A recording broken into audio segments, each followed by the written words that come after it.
Here's a dark and gritty crime story based on your premise. The dirty cup boy Snahola's Nick Calder was a man who thought he could outdrink anyone. He was slick, maybe, but in a world where loyalty came second to survival, slick wasn't always enough, especially when the dirty cup boys had a score to settle.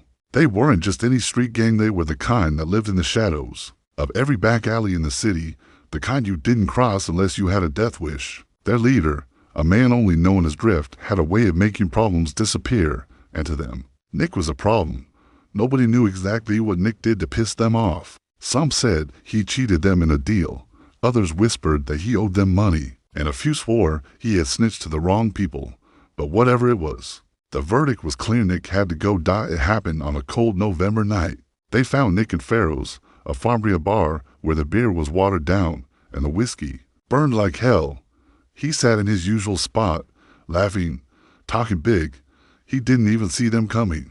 Drift and his crew pulled up like old friends. They brought a bottle of Special One, cheap liquor, spiked with something worse. They poured, they toasted, they laughed, and Nick, cocky as ever, drank.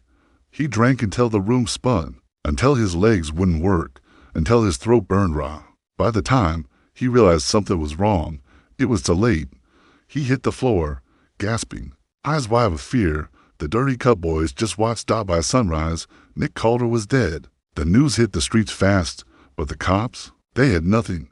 No witnesses, no evidence, just rumors whispered in dark corners. And Drift, he was gone. Some say he skipped town.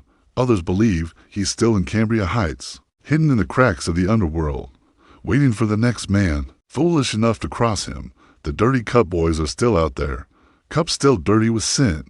And somewhere, Drift waits in the dark, knowing that in this city, there's always another Nick Calder,